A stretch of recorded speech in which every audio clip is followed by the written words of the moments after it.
have a copy?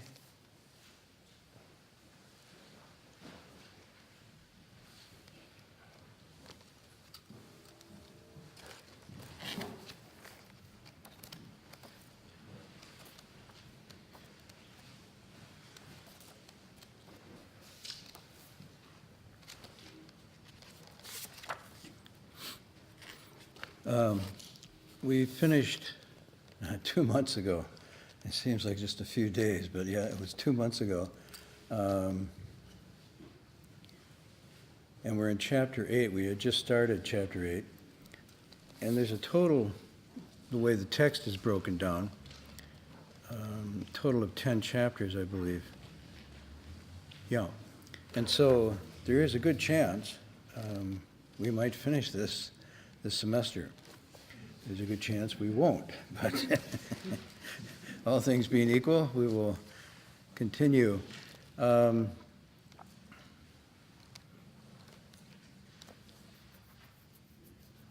During the break,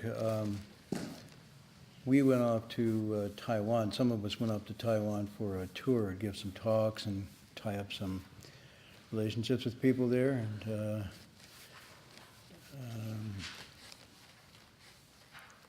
get sick. In that order. And so my break was rather truncated by high aspirations and then convoluted respirations. So, but now I'm back healthy and my break is gone. So in any event, I hope you all had some good time down, not too far down, and we're able to keep up some practice during the break. What I call the break, for some of you, you're saying, what's a break?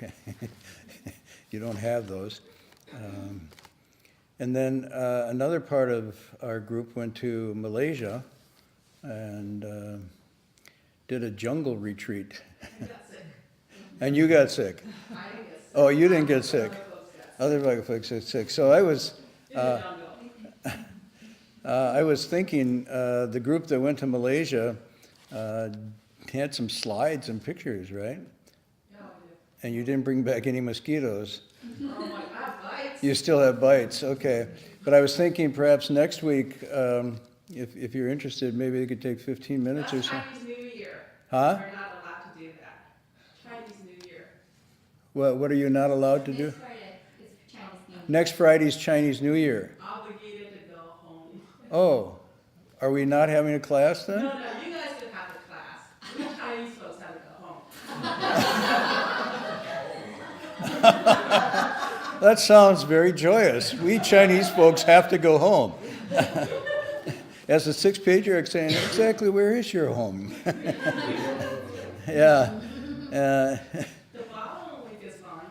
Okay, so after you celebrate your duties, to use a mixed metaphor here, and pay your filial respects, okay, maybe 2 Fridays from now, you would be able to use a screen here and present some slides, because I haven't seen what happened, and maybe tell us all about the retreat. It was an attempt to do a Buddha root farm in Malaysia. Now, some of you know what Buddha root farm is. It's this gathering up in Oregon that's done every summer. How many summers has that been going on? Anybody know? Wasn't it 15? Yeah, 14. 14. So you would think the roots are pretty well established and growing now, and actually blossoming into something. But it's a kind of remote area, limited access to cell phone reception and whatnot. Although one of the things that the group that's gone up there has discovered, they might not have discovered their original nature or the original face, but they found the ideal spots where they can get Wi-Fi reception up there. So this is kind of called a deviant samadhi, but they were able to focus and find that place. But it's outdoors. A lot of people stay in tents, sleep under the stars. And for a lot of people, it's a really new experience to be in nature. Highly recommended in this plugged-in, scattered age we live in to get back in touch with nature. Well, according to some people, it's still available. It's an endangered resource. as is our consciousness, but that's another topic. So sometimes you can reconnect with your nature through nature. You can reconnect with your original sort of consciousness by unplugging and going into nature. And you can also use it as a test to see how warped and twisted it's become, because the degree to which you feel uncomfortable or bored in nature is an exact mirror of how far you've let the mind sort of go to seed. So it becomes a teacher in that way too. It can restore immensely. Anyways, that was Oregon, and then based on that model, they went to the jungles of Malaysia and tried to do a similar one. And Oregon is like 70, 80 degrees, you know, and what was Malaysia? It was 80, but it was muggy and humid. Uh-huh. And mosquitoes. And mosquitoes. And so you gotta sleep in mosquito nets. Uh, And it was not, yeah. yeah, the Malaysian Also in Borobudur, I think that's better. Oh, you got some, then they went to Borobudur. Yeah, after the retreat. Oh, okay. So you have pictures of that too? Well, then 2 weeks from today, we'll have a slide presentation, and some of you can talk who went? Okay. Good. So I guess that's all to report, unless somebody else, something dramatic that happened during the break. That was pretty much it. Okay, so tonight we're going to go back into the text. We're starting with, well, just to review a little bit, this chapter is called Direct and Gradual, and it's meant to define not a different Dharma per se, but different ways of teaching the Dharma, or different ways of teaching this liberating technique. And sometimes the gradual is called provisional or expedient, and the direct is called the primary. I've avoided, and we've avoided in this translation, sudden, because there's really nothing sudden about it. It means it's immediately going to the heart of the things. And for some people, this is not expedient. They need to have stages and provisional steps to get at this. And so Hui Neng uses primarily the direct teaching, although you can see throughout this, he doesn't put down the gradual, and he recommends it in certain situations, and he himself even uses the gradual in some ways. But he's saying that the fundamental teaching of all Buddhas is this direct teaching that actually goes right to the heart of the mind, and all the other text and methods and practices are basically designed to gradually lead us into this direct encounter. So that being the case, he is constantly using different techniques throughout this text. So this first thing, chapter here is about Zhi Cheng. Now we know that Zhi Cheng was a disciple, a student of Shensho. And if you remember, Shensho was I won't say the antagonist of Hui Neng, but they were two disciples of the same master, and Hui Neng had,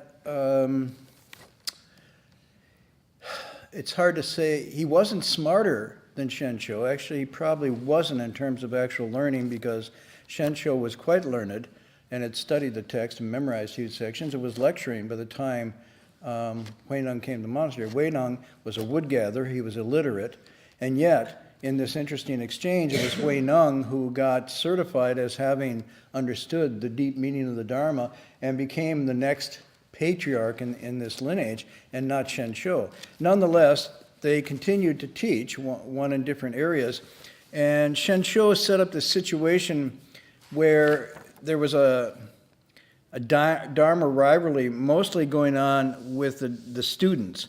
And maybe this was happening because the students themselves weren't clear whether they had the right practice, whether they had the right method. This can happen to anybody. You start to practice and then you wonder, is this getting me any place? Is this leading any place? And then you start to look, well, who was my teacher and where did this come from? And sometimes that's very good to do. It's necessary to do, because maybe you aren't actually advancing in the way.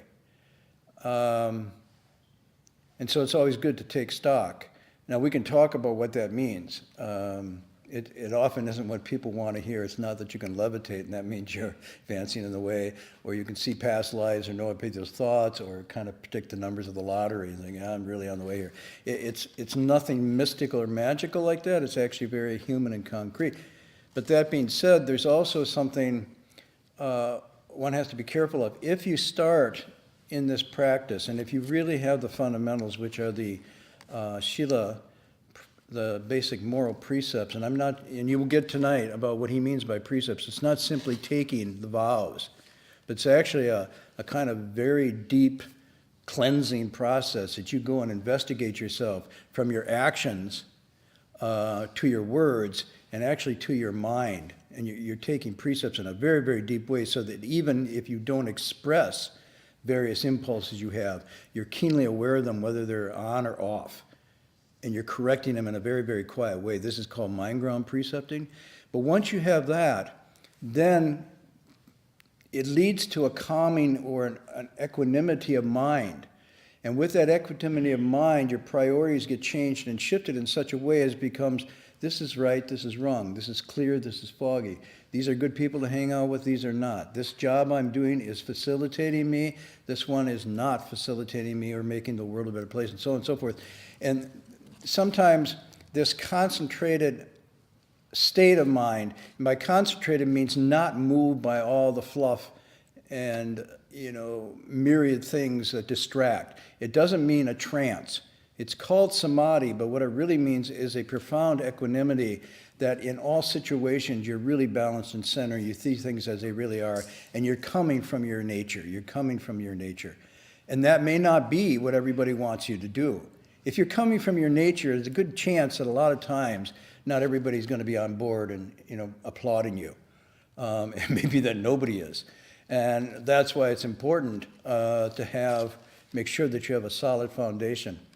And from those two, you start to then have what's called the beginning of prajna, or a kind of wisdom. And it's not just a worldly wisdom, kind of knowing where things lead after time with experience, but it's profoundly seen into the nature of things, how we get tied up in that and how to liberate ourselves from that.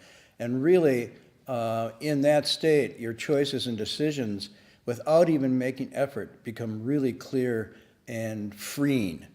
And you just find yourself living more meaningfully, more fully, without actually knowing why. One of the things that can happen with this process is we don't see the change that's happening to ourselves. It's happening. It seems if somebody else sees you and then a year later sees you, say, whoa, okay, I can see something's going on here. And the converse is true. But we ourselves often aren't aware of this sort of day-to-day incremental changes. It's almost imperceptible to us. And what I'm saying here, you can be cultivating really well, really solidly, and then think, nothing's happening. Nothing's going on. Maybe I should, go off here or go off there. It's something like when you first start out, well, let's say an airplane. And you get in the plane, there's a lot of anxiety. You get in your seat, and then the engines start really kicking up. You're really aware that you're getting, a couple G's on your body, and everything's changing. And then you go and you lean back, and your ears pop, and everything. Wow! And it's like, and you look below, and the earth is going. And all of a sudden, you're above the clouds, and you're just like floating. And now they come around with peanuts and drinks, And there's a little movie on, and you're just sitting there. And it's like, wow. We're hardly, and it doesn't look like you're moving. You don't feel like you're moving, right? You've been completely acclimated to this state at 30,000 feet going, 700 miles an hour or something, right? I mean, to someone on the outside, to a passing bird, it was, what was that? And there's all these people like, oh, that's a funny movie. I'll have more peanuts. You're going, if you were to open the door of that plane, I'm not saying you should because it's actually illegal, but if you were to go to the door and open the door of that plane, you would suddenly be aware that you are moving at a high rate of speed at a very high altitude, and it's almost weird. See, you've gotten very relaxed, but if you thought about it, my grandfather used to say, I'm never going to fly. I said, why? He says, it's a gadget. And what? He says, this watch of mine is a gadget, so is a plane. They're made by the same people. There's nothing sacrosanct about this plane. Don't be lured into this. It can break just like the watch and stop running. So for a long time as a kid, I never wanted to fly because I just saw it as a cheap watch. But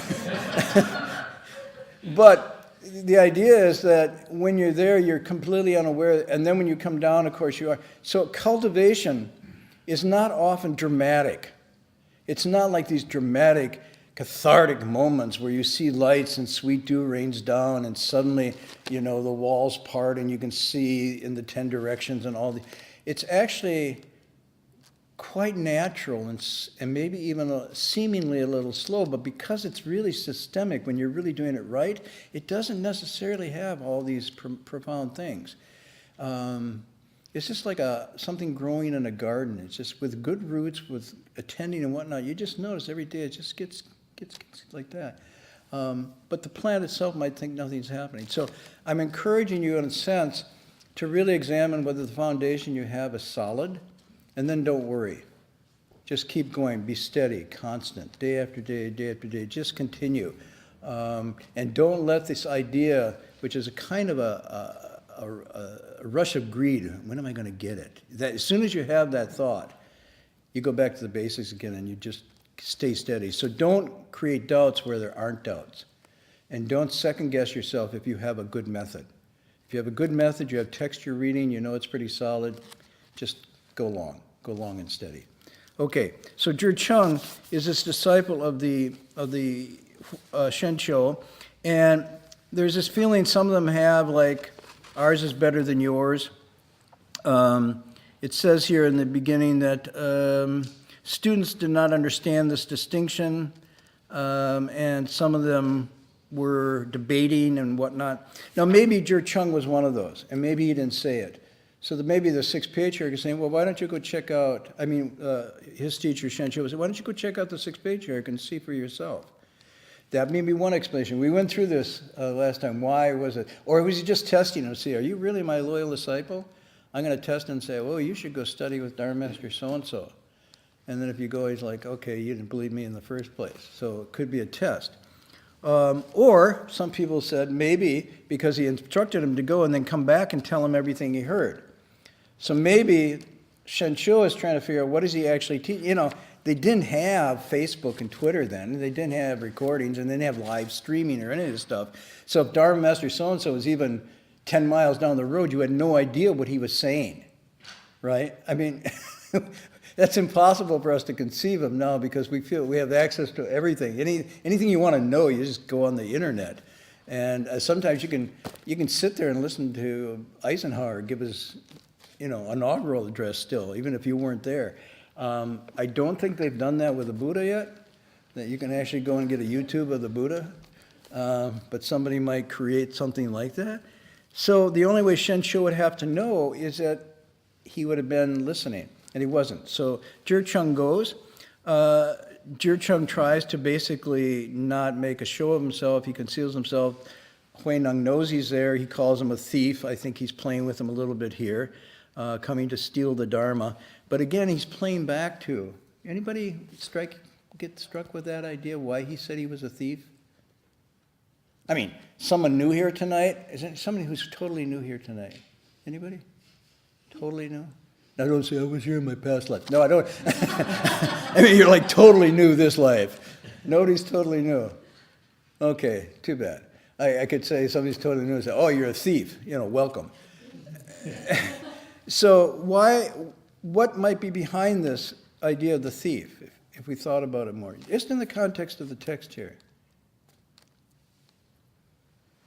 Nobody? Any ideas? Going once? Going twice? It's an interesting play on the idea that there's something to get. Ah. Sort of suggests that this person thinks there is. Yeah. Thieves take things. Thieves aren't interested in empty buildings. But if we go back, remember the encounter with Shenqiu and Hui Neng. Shenqiu wanted to get the robe and bowl. There was something to get. The energy at the Fifth Patriarch's place was, I'm going to get it. Everybody was in a frenzy to get the Dharma, to get enlightened. And so maybe he's playing with this idea here now. Why are you coming? You know, are you coming to take something? And if you're coming to take something already, it can see that you're not on, because you already have everything you need, so why would you have to steal it? I mean, he could be playing with this. And, you know, after Hui Neng got his and departed, was it Hui Ming? The military martial arts general chased him down, trying to get the robe and bowl. And he said, well, I didn't really want the robe and bowl, I just want the Dharma. But he really wanted the robe and bowl, and maybe the Dharma too. But there was this idea, and maybe it's still here, I see it a lot, that people will go places because they want to get that special, whatever that is, and feel it's in a different country, like in the jungles of Malaysia, or in Oregon, or, you know, oh yeah, Oregon, everybody gets enlightened in Oregon. There's something very special about that place. UFOs come and do the, you know, or it's a special teacher, or it's a special teaching that you have to go at. But that seeking mind is really not the direct mind that he's talking about. It's the opposite of that.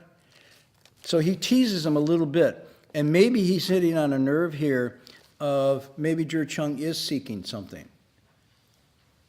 And he goes through the first exchange, and he says, the master, and this is very interesting, because some people do this too, tells the students to stop the mind and contemplate stillness, to sit upright at all times without lying down. Okay, now that's what he has been taught. And that is impressive, actually, if you think about it. Try it. I mean, just for a couple days, just sit upright and don't lie down. And don't uncross your legs. And there's still people who are doing meditation sessions with this at their goal. You're looking at me and saying, no, and I'm saying, right within our association, there's people that go to meditation sessions and think they can, you know, break through to Bodhi by crossing their legs and sitting unmoving, hour after hour after hour. I've never seen anybody, I've seen people do that, but I've never seen anybody actually get any real fruit from that. Sorry. And I've never heard my teachers actually praise that in itself.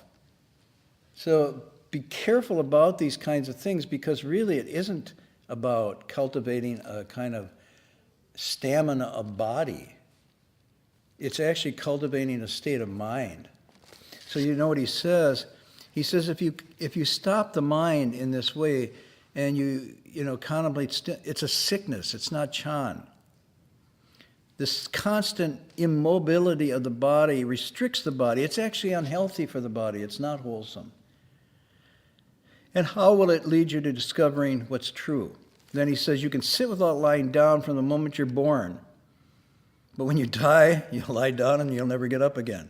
He's kind of saying you're not going to get this through rigor of the body per se. You have to have some discipline in the body. You can't let it just run roughshod. But thinking that you can get, and you know, this goes back to the Buddha's own experience. If you read the Buddha Charita, you see the Buddha began a series of austere practice of both reducing his food down to an absolute crazy, we consider anorexic obsession, 1 grain of rice and a sesame seed a day. And you're thinking, yeah, but I heard in the past the grains of rice were like this and sesame. No, this is just the regular grain and the regular sesame seed. But he thought by mortifying the body, mortifying the flesh, based on a dualistic notion that the soul or the Bodhi mind is within the temple of the body. And therefore, if you get rid of the body, the soul will be free to be unencumbered and whatnot. This dualistic framing is not a Buddhist framing, but it's still people within the Dharma bring this in. And so the body becomes this impure obstacle, impediment, and if you can mortify it and actually bring it right to the point almost of death, the soul will then be free to rise up and be liberated forever. So this split between the mind-body, or this idea of a soul, and then the form itself, you find this throughout many philosophies and religions. This is not unique. But this is not the teaching here. When he says the Buddha Dharma is a non-dual Dharma, this is a very important element. So he says, and how can you build a solid practice on a set of stinking bones? At the same time, he's saying, by thinking you can mortify the body in that way, your practice then gets all caught up in just physical. And this is really critical because I can remember in the early days when we were younger, we actually saw it as some kind of Olympic yoga. I don't know how else to say it, the Olympics are here, but you're training yourself on your food and you're training yourself on your stretching and you're getting your body to sit unmoving in full lotus for X amount of time and you're trying to get your breathing to go down and everything. We spent a lot of time pursuing this, and our teacher would just kind of shake his head. And then as soon as we thought we had something, he would just dangle out some test, some sight, sound, smell, taste, object of touching. We'd go, and then he says, what happened? You didn't subdue your mind. And mortifying the body, even disciplining the body to that kind of state, in some ways can be an expedient device to get you to focus on the mind, but it can never be a substitute. And then sometimes it becomes a substitute for rather cultivating. Because instead of going in and getting rid of my bad habits and faults, I can think I can master it through macho, what I call Buddhist Navy SEAL stuff, right? And it just doesn't work. And it doesn't matter, you say, well, men do that, women don't. No, I'm sorry. This is very gender neutral. I've seen, many of the nuns would push this too.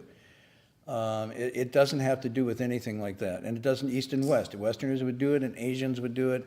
It just seems to be a mindset that doesn't want to go to the heart of things, but seems to get it through effort, through willpower, through exercises and so forth. This is called what he calls seeking outside. Why Dao, literally, seeking the way outside your own nature. And it's very, very common now. I mean, I ran it when we were in Taiwan. It was amazing what a comeback this has made. I talked to a university professor who said the students are starting these Buddhist clubs, and I know they're off in terms of Dharma, but I can't say anything because you have to allow that kind of freedom to happen. But they're into all kinds of things, seeking spiritual powers, inviting in people that can transmit hidden eyes to them. And there's now a comeback with psychedelic drugs as another means of getting this. Now, not just in Berkeley, all over the place. So you just be aware that there's many variants of what he's scolding Jer Chung on this here. You're thinking, oh, he's just scolding for meditation, but any seeking of the way outside the purification and rectification of your own mind and nature is outside. And it's never, the only way one gets to be, quote, Buddha is the removal of klesha, the removal of afflictions. That's the marker. There's no other thing. And sometimes if you read the Shurangama Sutra, you can see if people do practice in this way, they can have some pretty far out states. I mean, some of you read the last chapter of the Shurangama Sutra. There's states in there described that result from this restriction of body and consciousness, from this what we call sensory deprivation, however you want to do it. And you can get some pretty far out states. And in every case, the Buddha keeps warning and warning, don't do this, but if this does happen to you, just go on. Don't think it's anything special and don't be afraid of it. It's just a kind of natural process. But if this happens to you and you still have a mind of seeking it, of a thief, then when it happens, you will totally grab onto it.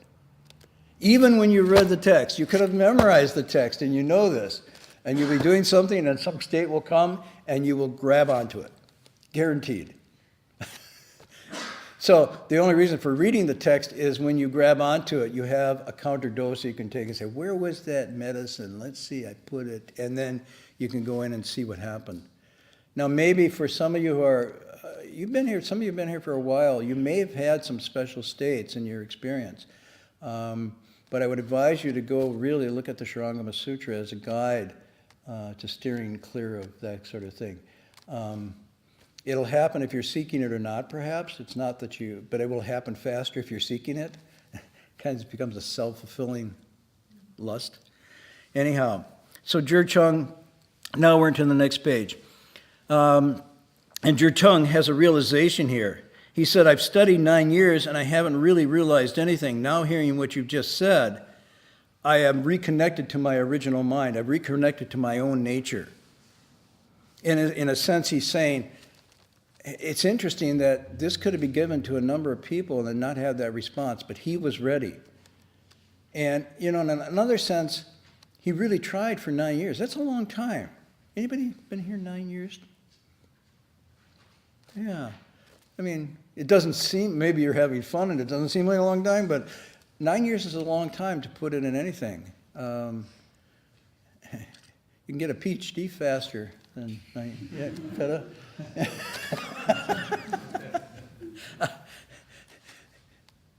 But he's working really hard for 9 years. Maybe because he's working really hard, he's actually ready to hear this. If he was just beginning, he might blow this off. And it wasn't. But the Sixth Patriarch really has a way of getting people right when they're on the edge of something, right when they're really ready. And then he just does this next thing. And he says, will you teach me more? And so now we begin tonight's passage. The Master said, top of page 91, I have heard that your Master teaches students about morality, concentration, and wisdom. These are called the three non-outflow learning or study, san wulo shui, shila, samadhi, prajna. This is really considered the heart. The Eightfold Path that you've heard about is an extension of these three. It stems off of these three. So this is really at the heart of it. My teacher always would say, simply cultivate precepts, concentration, and wisdom, and put to rest greed, anger, and stupidity. And say it over and over and over, and it just goes through one ear and out another until sometime it connected and like, oh, that sounds so simple. I put to rest my greed, my craving, and then I put to rest all my aversion and anger and irritation. No sweat. Please tell me, how does he say to practice then? How does he say to practice Shila, Samadhi, Prajna? Which is really critical because you think, well, what would you say? I mean, off the hand. If I said practice precepts, samadhi, and wisdom, what would you think of doing? I mean, without going to the next explanation he gives. Anybody?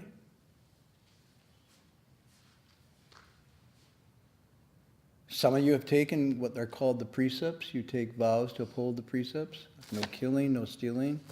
Some of you take bodhisattva precepts more. And you think, okay, that means taking the precepts. Formally vowing to take the precepts. And then samadhi is doing sitting meditation.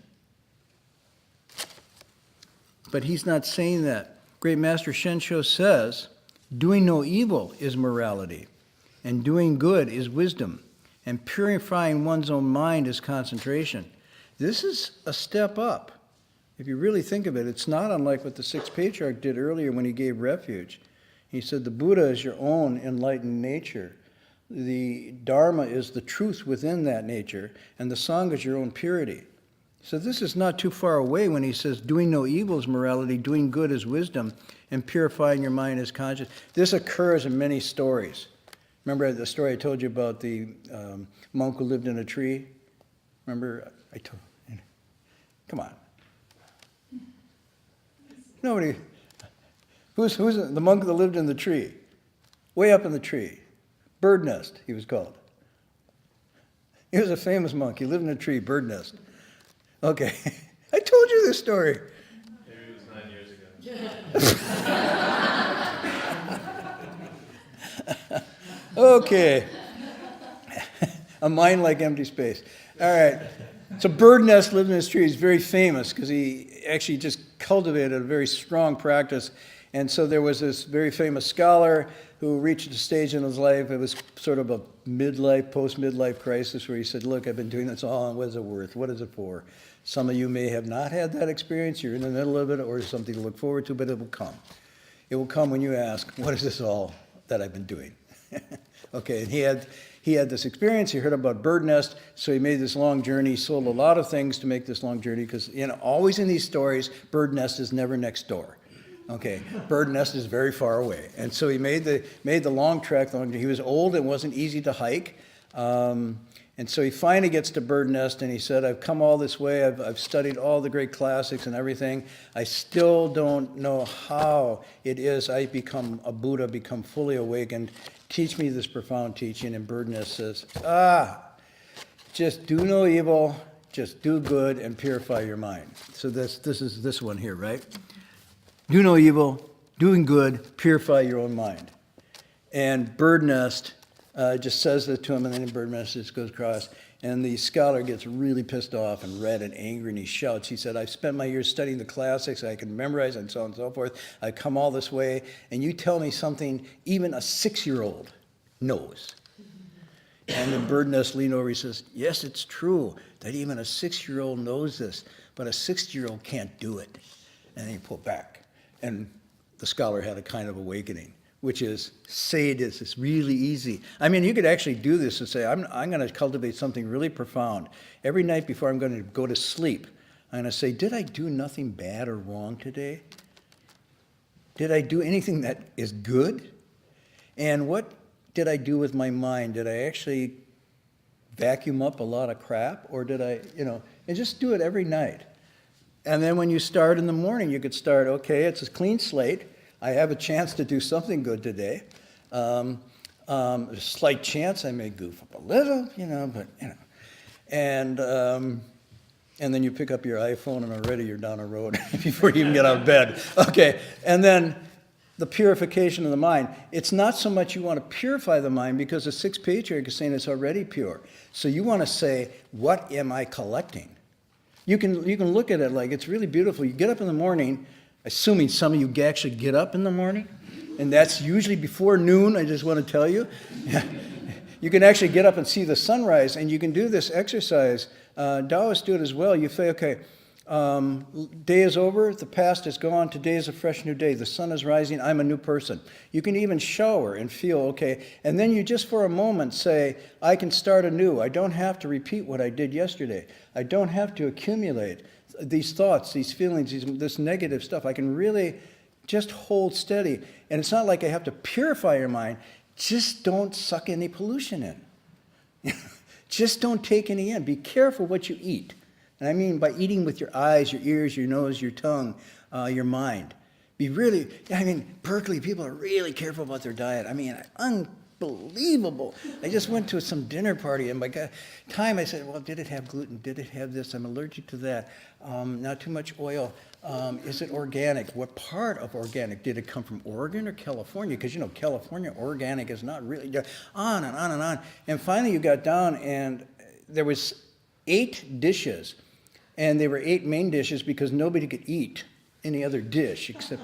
No, and the person said, I'm not going to have a party anymore. This is crazy. I can't just invite these people over. I'm allergic. I can't. I'm watching my weight. And then I got beta, on and on and on. So we're very conscious about that. Yet the garbage we swallow in our mind is like total junk food, and we don't even pay any attention.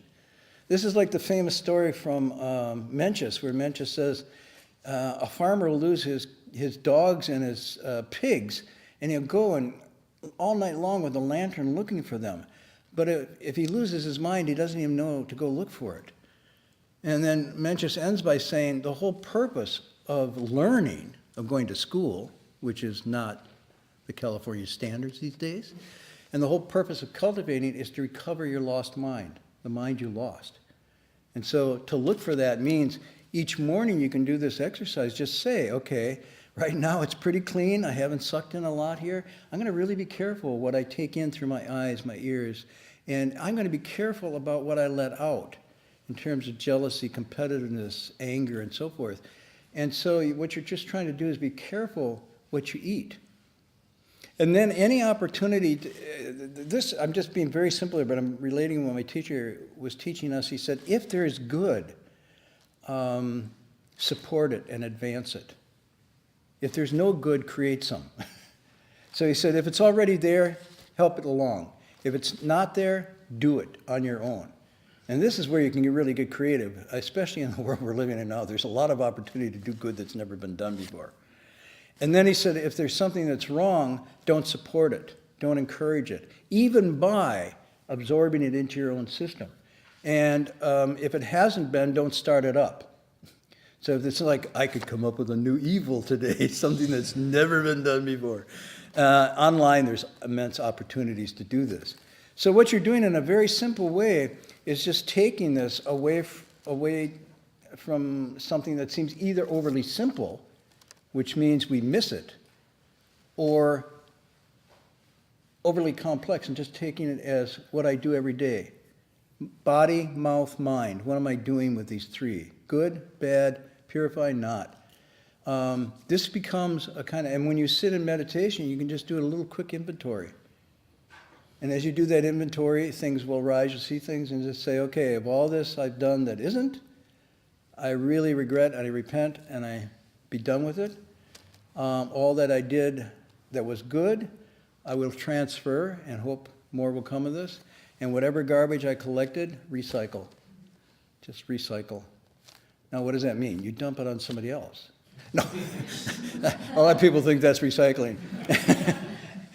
You transform it. This means you change afflictions into bodhi. And naturally, if you let go of them, they transform themselves.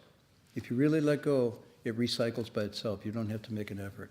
Okay, so then he says, this is how he explains them. I wonder, High Master, what teaching you give. So he says, that's what my teacher's given. And do you remember before when Shensho put his verse? The fifth patriarch said, not bad. If you cultivate this, you won't be born in the evil destinies, you'll become a better person. That was Shensho's verse.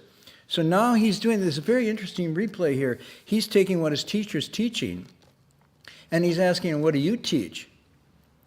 Now let's see, does the sixth patriarch respond in a similar way, saying, not bad? Or do you say, no, that's wrong? It's very interesting. The master said, and this line, to me, is probably one of the most important lines in this whole text. So I want to highlight it. You know, anybody who's not awake, wake up just for this minute, hear this, let it go in, okay? Somebody said, well, don't wake me up, I was reflecting on all the good I did. Okay, that should take a few seconds. Now, let's go, how much bad I did. Well, that's going to take a little, anyhow. Master said, if I had a teaching to give others, I would be deceiving you. Depending on the situation, I merely use expedients to untie people's bonds and provisionally call it samadhi. That's the line. First of all, he says, what do you teach? And he said, if I had a teaching to give. Now, here's the thief. What do you teach? And he says, let me tell you what I teach. It's in my... And he doesn't do that.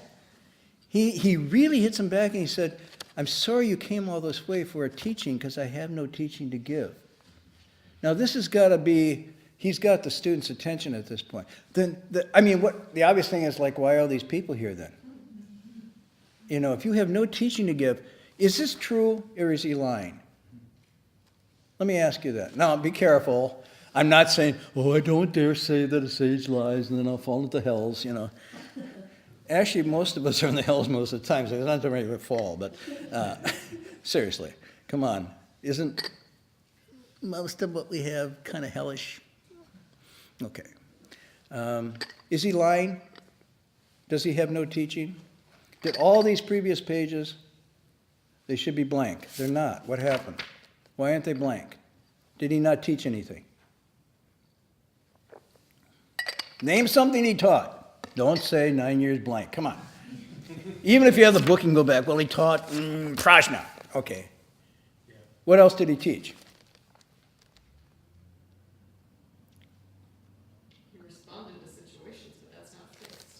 Okay, was there no teaching then? Was there no teaching or was there some teaching? What was all this about? He responded favorably to the text that said, let the mind be unattached, clinging to nothing. Mm-hmm. And I think that's relevant to what he's saying here. And so his teaching is I have nothing to give you. You have to teach yourself, or you have to look inside yourself in order to get it. Would it be a wasted effort to go through this text and bullet point his core teachings? For example, permanence, impermanence, nirvana, afflictions, bodhi, and so forth. I mean, you could bullet point these, right? Would that be a wasted effort? And does he contradict himself here then? Or is he just getting a little old? You know, and he's kind of like getting a little senile. And he's like, I don't have any teaching. And he doesn't remember. You know? He's modest. Or he's being modest.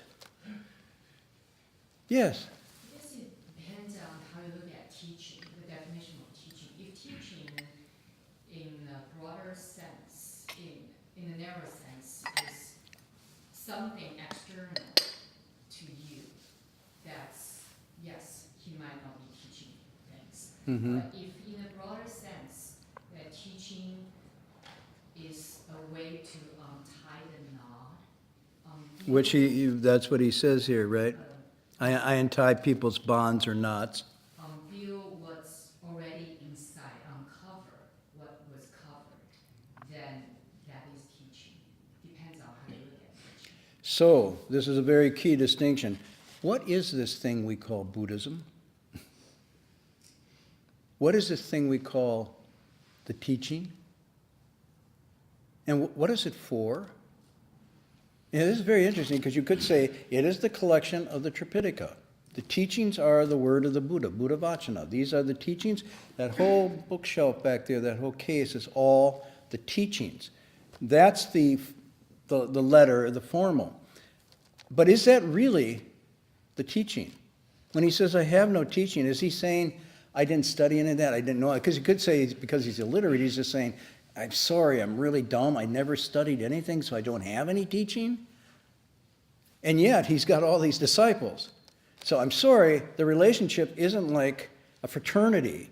There's a student-teacher relationship going on here. He's got students. Students learn from their teacher. A teacher teaches. So then the question is, because it raises a very, it's not a simple question. It's sort of, earlier in this text he said, remember he said, all of the 12 divisions of the canon, all of the teachings come about because of people. They're from the human. And it's only because of people that there's any teachings. And there's only because there's confusion that the teaching comes about. If there's no confused people, then there's no teaching. This is a very different way of looking at the teachings. I mean, almost the second point you're making is the teaching then by definition is not a written or even a orally transmitted doctrine per se. But the real teaching is what it's pointing to, which is a transformation rather than information. So if the teaching, and he says, I simply untie knots, then that's a very definition. For most people have to think, then a teaching is only that which unties knots, or it's not a teaching. I'm sorry, I didn't mean to say that. Or it isn't a teaching, because it did not, and then you're getting confused. It's a not teaching. In other words, it's untying a knot. If it does not untie the knot, can it be called a teaching according to him?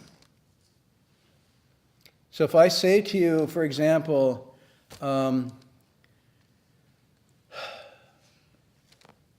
everything is empty, there's nothing to attain.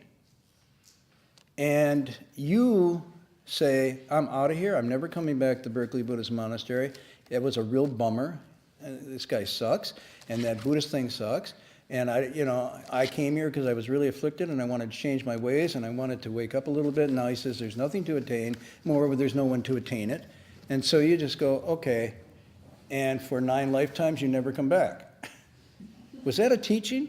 We said, well, the Buddha said that. It's true, the Buddha said that. But is it a teaching? This is where really you have to think about, what is this thing we call Buddhism? And it seems like what he's saying is basically it's a transformative teaching that unties knots. But it isn't a dogmatic or doctrinal teaching that gives you true principles that you then have instead of untying the knot. And in fact, if, using you as an example, if that had the adverse effect of turning you off, then according to him it wouldn't be a teaching, even though the Buddha, quote, said it.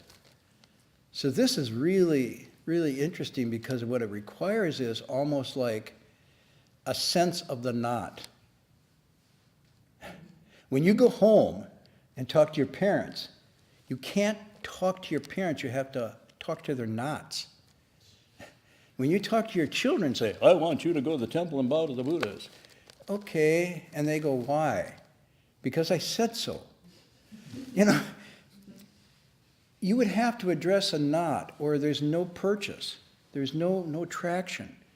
So if you really think about it, there is no teaching except compassionately knowing what someone's knot is and hopefully be able to have some way of loosening that. But it isn't just memorizing these texts and saying you shouldn't kill, you shouldn't steal. You know, I have so many people that just do buyao, buyao, buyao, you should not, you should not, you should not, and feel that they're teaching Dharma. But it doesn't liberate, it doesn't untie the knot. So this is what I'm saying, we have to get a little more sophisticated here in understanding what he's doing. He is not being nihilistic and saying there's no teaching. He's not saying that the teachings that are handed down are useless. But what he is saying is a teaching is only a teaching in that it's applied in an expedient way that unties a knot. Which means, first of all, to know somebody else's knots, I sort of have to have some of my own untied. I'm sorry, now we're getting a little closer to home here. Because going out like Don Quixote, I'm going to tie the knots of the world, when I'm totally knotted up myself, isn't going to work. And even if I know my knots, but I have no idea to untie them, I'm still useless. So really, by untying a knot and getting the feeling of the knot untied, we're able to sympathetically then respond to other people. So people say, make the Dharma real, make it pragmatic. It is. You don't get much more pragmatic in this. Next week, we'll talk about this more, about what are these knots, what is it referring to, because it's both technical and it's not. I'm sorry. It's technical. It's technical and it's existential. And just think about this, because wherever you feel tight, wherever you feel bound up, wherever you feel a negative emotion, that's a knot. Anger's a knot. Uncontrollable lust is a knot. Fear is a knot. Inadequacy, feeling I'm not capable, that's a knot. These are all knots. And that's where this is working. It's really working on every knot. So kind of take a little inventory. You don't have to share next week your knots. But think about this in a very dramatic way. It's actually formally referring to klesha, of course. But it's also existentially referring to wherever I feel bound, impeded, not whole, not complete, a rub, insecurity, anxiety, wherever that rub is, these are what the knots are. Sorry, you had a question, or? Yeah. So I'm wondering if we would do better to sort of divide teaching into some of the different things it involves. Like there's facilitating, which I think is perhaps the word for this, guidance in the method and the practice. But of course, part of the reason these books are so thick seems to me also that there's a descriptive aspect where the teachers say, here's my experience, I see emptiness or whatever. And that's almost reporting. We want to see it as truth. Those of us who aren't there like to say, I'll believe that. But at some level, I think that's where maybe that should get divided out to be less of a teaching and more of a body of reported experience. Without the reported experience, we're pretty blind. But I think what he's saying here, do not take the reported experience as the teaching. And because then you, for example, I have people who say, my teacher said, okay? And you say, and then it's like written in stone. But what Hui Neng would say, I'm imagining Hui Neng saying, your teacher said what, when, to whom? What came before it, what came afterwards? Did he say something else to some? Yes, he did. So your teacher contradicts himself. Yes, he did. This is hermeneutics, the Buddha said this to this and this to this, so obviously he contradicted himself. Or was there a method to this madness, or this contradiction that comes out in this? So again, even though we know those descriptive stories, and they provide, but they should provide something to get to the spirit past the letter. What is the underlying spirit of all these letters? What are they all aiming at, rather than saying, this is the truth? And I think it's kind of interesting that Hui Neng himself writes nothing down. It's very interesting. And what he helps him to write down is these stories, sort of. And then the Buddha himself doesn't write anything down either. Now, the Buddha had no excuse because he was very educated. He wasn't illiterate. So you're trying to say, well, did he not have time?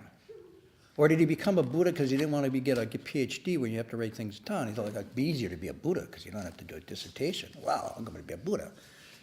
I mean, why did he not write something down? He was too busy.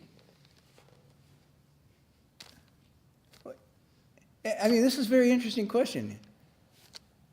And we got, 300 years or so before anything gets written down. So he set a bad example. Because not only did he not write anything down for 300 years or so, none of his students wrote anything down either. And somebody said, hey, I want to go to that school. No finals, you just sit there and have a good time and don't write anything down. And then somebody asks a question, I don't remember. Good!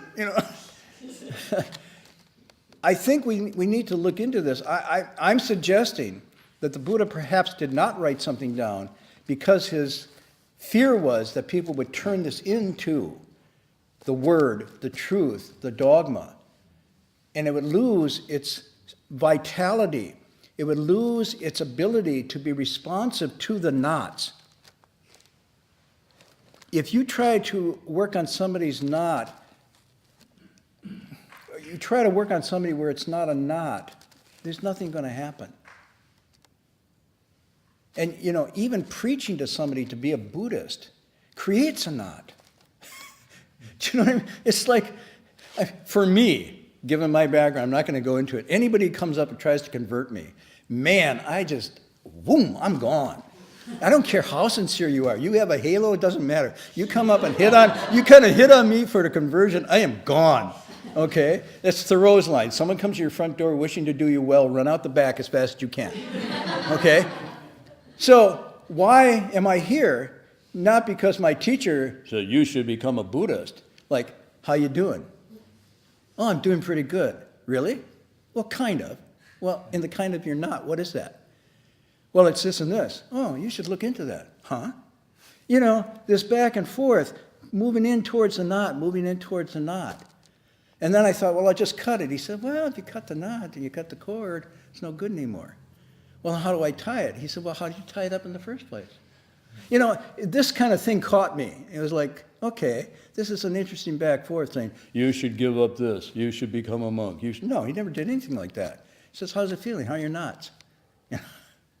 Ooh, I see you're getting really tight. Good. You tied some more. Ooh, what is this, the Boy Scouts? You tied knots? And he'd play in that way. And it was like every time you met him, he'd say, how you doing? How's your knots? And you would reflect and just think, okay, I want to get untied. I want to get freed. So here, next week, I want to go into this more, and I also want to read you next week this wonderful passage from the Shurangama Sutra where the Buddha talks about knots. And he has this wonderful silk cord, silk scarf, and he's teaching Ananda, and he takes a scarf and he ties it into a knot. And then the dialogue begins. So it's a really beautiful passage. I was going to do it tonight, but obviously I didn't get to it, which started by the idea that I was going to finish this by the end of the semester, and I thought, no, I'm not. I'm going to slow down. Anyhow, I didn't want to go too fast on this, but I think we'll start on this next week and go into it more, and then look at the Shurangama, because the Buddha becomes very specific about the knot thing, and we'll just pick it up from there. Now, any announcements? Yes, so officially our semester is started today. All the classes begins, and you can find more information on our website, monastery.org. And tomorrow we have, I can say, a special day. In the morning it will be practice 9 a.m. practice of bowing and repentance and renewal here as a kind of preparation for New Year. And our intention is tomorrow to clean up. We start with our minds, hearts. Oh, you didn't mean the monastery, you mean... In the monastery and the Buddha hall, we start here. No, are you going to clean the monastery, or you're just going to clean your mind? I hope so we can do both. Oh, do both. Okay. And actually, in addition of that, on the next coming Thursday, what is February 16th, will be celebration of the Chinese New Year. And Oh, it's Thursday. It's the day before we normally celebrate, well, we celebrate both days. Like the New Year Eve plus New Year Day. So you have 2 days you celebrate. Well, It's supposed to be 2 weeks. 2 weeks. 2 weeks of celebrating a new year? Everything is closed off in Asia for Yeah. 2 weeks. Restaurants closed. You gotta wear new clothes, wear red. Anyways, there's a. Maybe I should try this. Like, what do I do on Thursday? You gotta get together with your family. If you don't have family, find one. Oh, talk about knots. Okay, I'm sorry. Friday, you untie that or what? You can,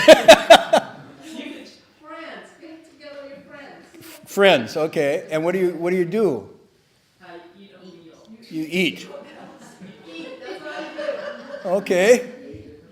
And then Friday, you get together with, Family again. again, and friends. Choosing lucky money. You gotta give a red envelope. Red envelopes. If you're married, you gotta give it to the single people. They don't care how old you are. If you're married, you have to give red envelopes. Yes. Oh, I'm good. I don't have to give anything. So, does that mean I get them? Okay. And you give red envelopes to everybody. Okay. And that's the second day. Okay.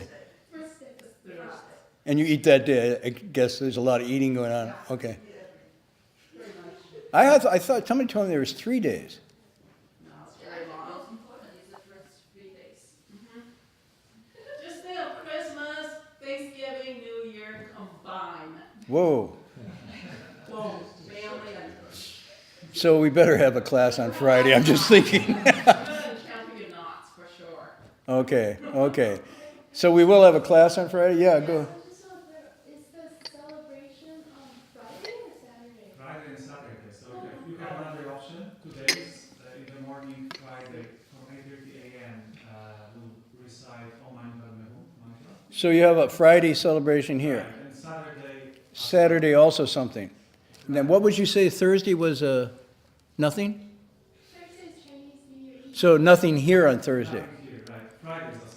Friday we have 8:30 a.m. We start Okay. the recitation of mantra, Om Mani Padme Hum, and Saturday 9 a.m. also we continue recitation of mantra, Om Mani Padme Hum. And after mantra we have the lunch, so as well. Okay. And all the activities will go as usual. I'm going to hand out Buddhist red envelopes. Sure. They're empty. They're all empty. And somebody will say, oh, thank you. That is the best gift I ever got. Okay. So that's this coming weekend. Okay. Anything else to announce? And then in 2 weeks, maybe we'll have the presentation slides on the Malaysia trip. That would be fun. And Borobudur. Sure, the other announcement is, if you guys don't know, Bhikkhu Bodhi is coming up to Ukiah. He's gonna have a 5-week class on Abhidharma, and that you could go on the website. That's in springtime. March 5th it starts. Oh, just about a month. Ukiah, so you have 10,000 Buddha. Oh, really? Yeah, you can, the posters are there, you guys can look. Okay. A lot of stuff going on. There'll probably be another Guanyin coming up in this spring, Yeah. right? Late March. And I would sign up early for Buddha Root Farm. Okay, anything else? How's your studies coming? They're okay, huh? He's studying. Anybody else? No announcements. Good news next Friday. You have good news? Next Friday. Next Friday you'll have good news. Yeah, maybe. You'll reconcile with your parents. Good. No. Oh, my goodness. Yeah, the university, Dharma Buddhist University, is in the last stages of seeking full accreditation, and we should probably hear this coming Friday whether or not our effort's been successful. So that's actually quite an historic moment, if given all the history we've had in doing this. And I say it's historically momentous because our charge was to create a method, a model of learning that fused completely study and practice. Not just study and not simply practice, not just seminary and not just university, but a fusion of the two that was very forward-looking, in the modern, and could be evaluated on that basis. And that's where we're at the cusp of now. So it's not just historical, say, for us, but it's actually doing something our teacher wanted us to do. He wanted to have a university that was fully accredited, but did not want to compromise the heart and core of self-cultivation. In other words, recovery of the lost mind as being the heart of the curriculum. And so this was hard to do if you consider most universities are judged by the outcomes of getting jobs and by these objective sort of standards, and really don't pay much attention to, and sometimes actually dismiss personal cultivation. And our theory is that you can't understand these unless you're doing some kind of cultivation, and your cultivation can't go anywhere unless you have the understanding of this. That model has been recognized now by the accrediting body. All we had to do next to show is that we're doing it. And since we were able to produce 3 Buddhas and Bodhisattvas as our learning outcomes, we're good to go. Not. Okay, should we do that? We'll do the transference in English.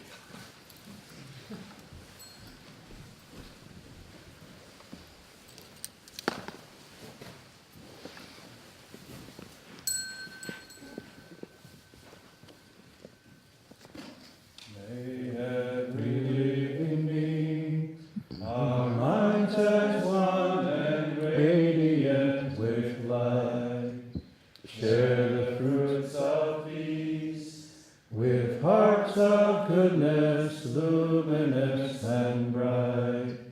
If people hear and see how hands and hearts can find in giving unity, may our minds awake to great compassion, wisdom, and to joy. May kindness find reward. May all who sorrow leave their grief and pain. May this boundless light break the darkness of our endless night. Because our hearts are one, this world of pain turns into paradise. May all become compassionate and wise. May all become compassionate and wise.